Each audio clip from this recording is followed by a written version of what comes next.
Hey, salut les cinéphages, c'est Merege, ça y est, l'attente est terminée. Ravage, aka Havoc de Gareth Evans, le réalisateur des mythiques The Raid et The Raid 2, est enfin disponible sur Netflix. C'était le film d'action le plus attendu de l'année. Alors, déception ou non, on va y venir. Tom Hardy ressuscite littéralement, putain ça fait plaisir.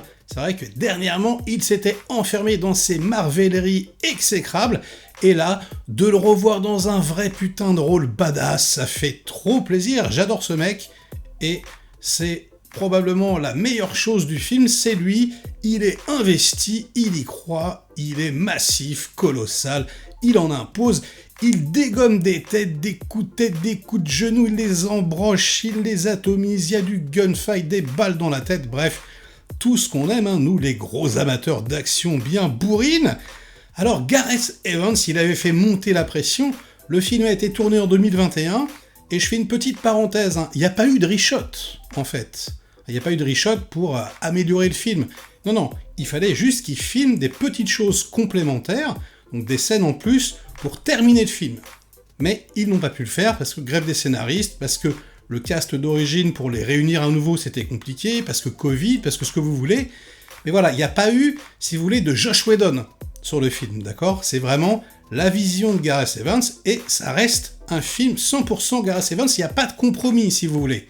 Et d'ailleurs, dès le départ, ça se sent, ça se voit, la photographie n'est pas du tout une photographie Netflix, c'est granuleux, c'est dégueulasse, vraiment l'image est crado, comme tout l'univers du film.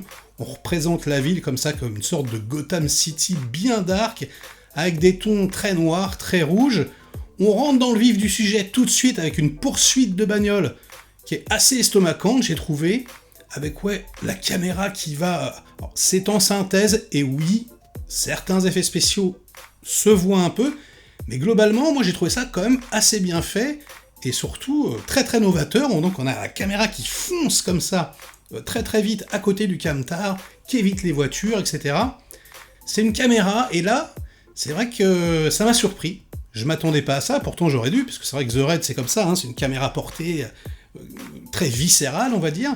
Mais je ne sais pas pourquoi, dans mon esprit, au vu des différentes interviews qu'il avait pu donner à gauche à droite sur le projet, je m'attendais à une sorte de John Woo Resurrection, Hardboiled bis, si vous voulez, et Hardboiled, c'est super chorégraphié, voilà, il y a des travelling, il y a des ralentis, il y a 5-6 caméras partout.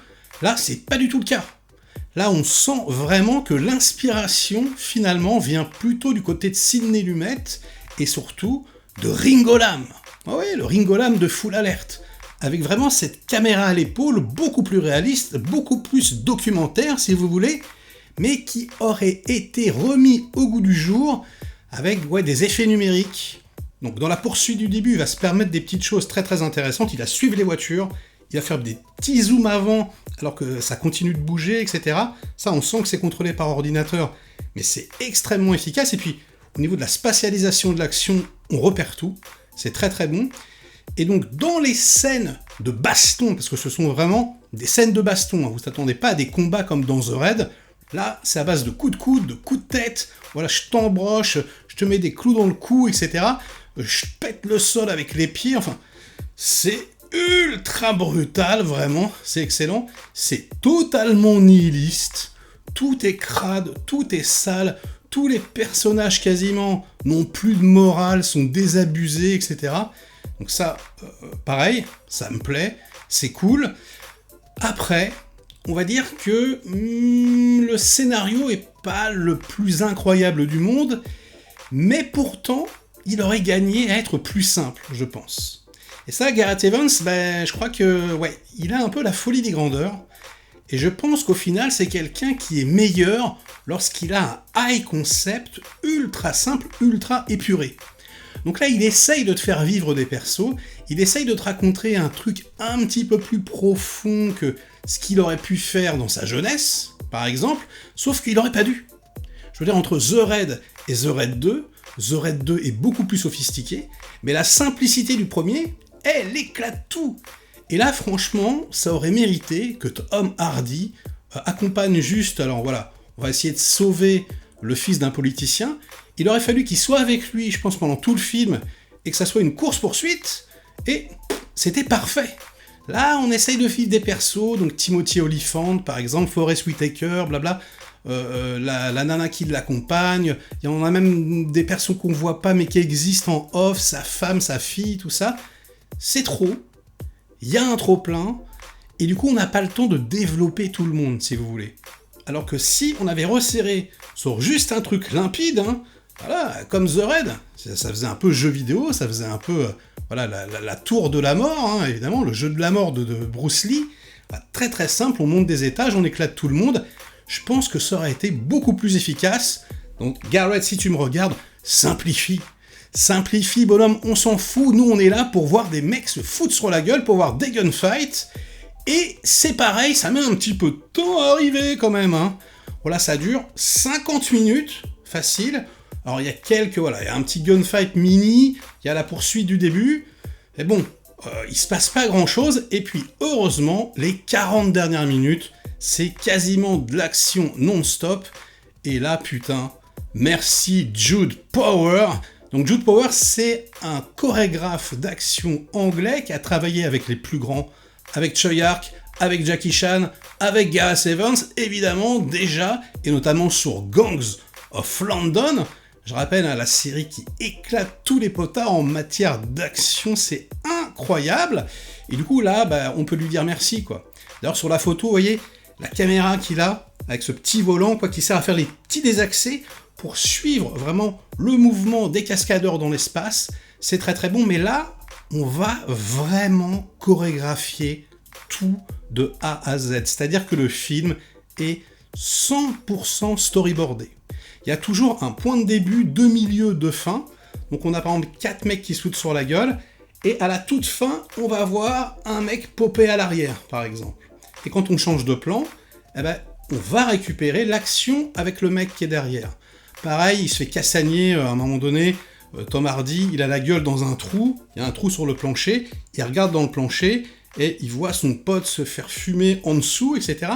Tout est, calibré à la perfection, c'est storyboardé 100%, et donc, pour les yeux, c'est un véritable régal. Mais vraiment, quoi.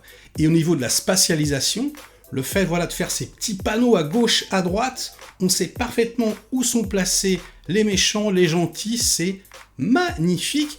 Et c'est d'une brutalité, putain, c'est hallucinant.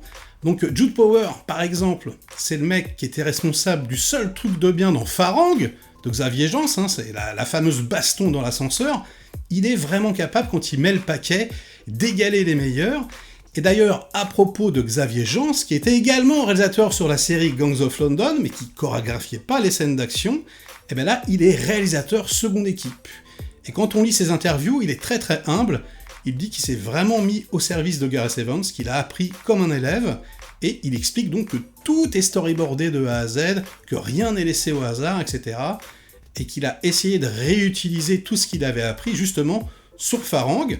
Et ouais, la scène d'action, hein, dans Farang c'est nul, mais la scène d'action, elle est vraiment excellente, elle est géniale.